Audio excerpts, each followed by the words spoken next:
एक कथा आती है छोटी सी वसुमती की।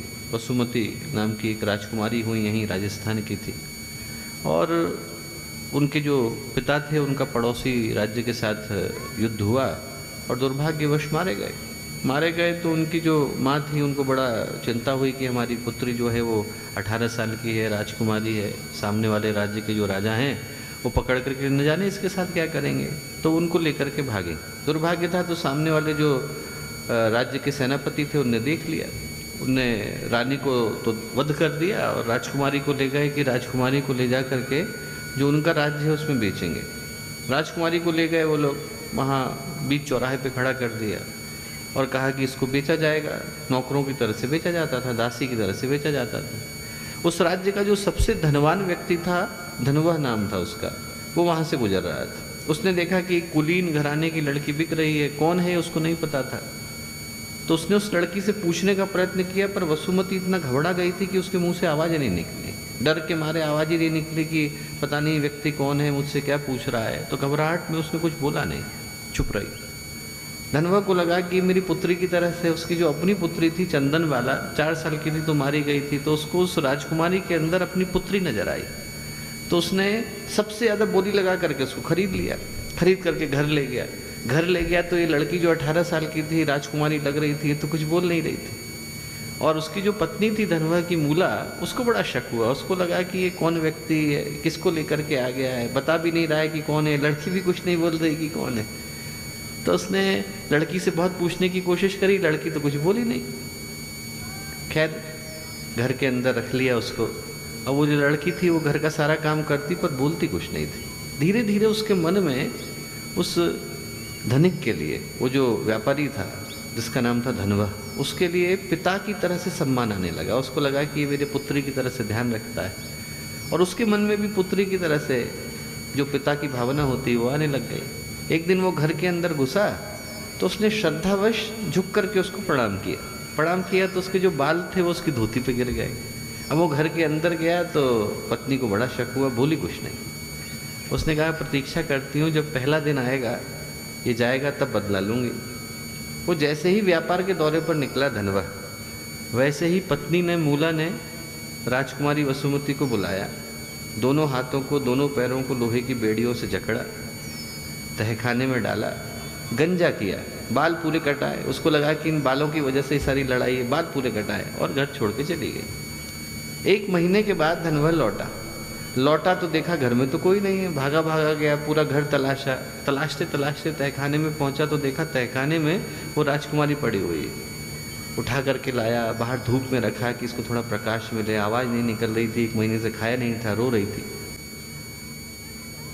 दौड़ करके क्या कि खाने को कुछ है, तो अंदर चौके के अंदर सिर्फ कच्ची दाल बनी थी, वो लेकर के आया, वो रखा। पर खाए कैसे, हाथ पैर तो बंधे हुए थे। तो बाजार को दौड़ा कि बाजार में से मैं हथौड़ा लेकर के आता हूँ या फिर बुला करके लोहार को लाता हूँ, बेड़ियाँ काटेगा।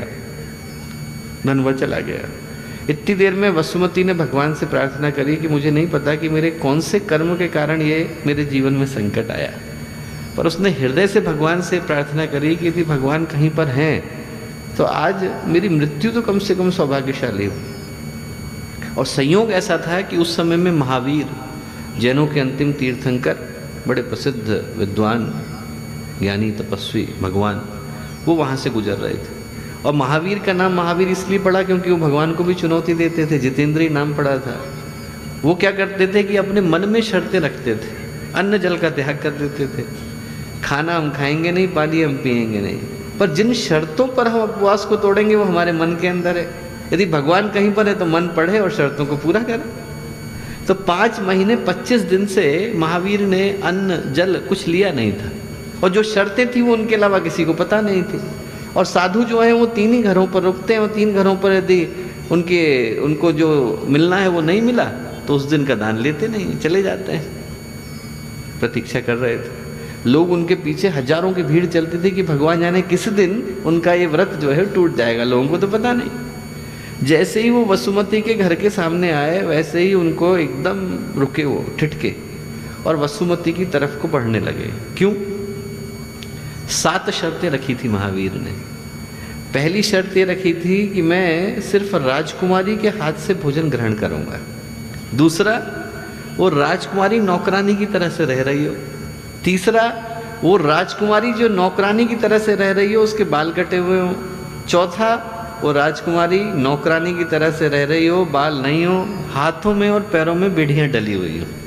पांचवा, उसके पास देने के लिए सिर्फ कच्ची दाल हो। छठा, उसने खुद ने 1 महीने से भोजन न किया हो। सारी शर्तें वसुमती पूरी करती थी। धीरे धीरे धीरे वसुमती की तरफ को चलने लगे और पीछे लोग जय जयकारा करते हुए चलने लगे कि महावीर का आज व्रत टूटेगा। और जैसे ही वसुमती ने देखा कि भगवान मेरे पास से लेने के लिए आ रहे हैं, उसके चेहरे पर खुशी आ गई कि चलो मेरा जीवन सौभाग्यशाली हुआ। उसके चेहरे पर हंसी आई और महावीर ने कदम पीछे को लौटा है, क्योंकि 7वीं शर्त थी कि देते समय में रो रही हो। वो तो खुश थी। और जैसे ही वसुमती ने देखा कि इतने पास आए और भगवान चले गए, उसकी आंखों से फिर आंसू गिरे। उसने कहा भगवान, श्रद्धा की एक ऐसी परीक्षा है। और जैसे ही उसकी आंख से आंसू गिरे, वैसे ही महावीर ने कच्ची दाल ली। जो बुद्ध के जीवन में सुजाता का महत्व है कि उनकी खीर से उनको महानिर्वाण मिला, वही महावीर के जीवन में चंदनबाला का महत्व है। उनकी कच्ची दाल से उस दिन उनको अभिनिष्क्रमण मिला। दोस्तों, श्रद्धा की परीक्षा इसी तरह से होती है। श्रद्धा की परीक्षा जो है वो जीवन के सामान्य समयों में थोड़ी होती है, जीवन के कठिन समयों में होती है। सैनिक की परीक्षा जो है वो छावनी में थोड़ी होती है, युद्ध में होती है। वैसे ही श्रद्धा की जो परीक्षा है वो जीवन की प्रतिकूल परिस्थितियों में होती है। जब जीवन में संकट आते हैं तब आदमी की श्रद्धा को परखा जाता है। रामकृष्ण परमहंस कहा करते थे कि श्रद्धा जो है वो तोते की तरह से है। तोते को आप राम राम राम राम रटा दो तो राम राम राम राम बोलता है, पर बिल्ली आकर के गर्दन पकड़ती है तो मुँह से टेंटे टेंटे ही निकलता है। वैसे ही जब जीवन में संकट आए तब भी यदि राम राम राम राम निकले, जीवन में कठिनाइयाँ आए तब भी गुरु का नाम निकले, तो आदमी की श्रद्धा जो है मजबूत हो जाती है।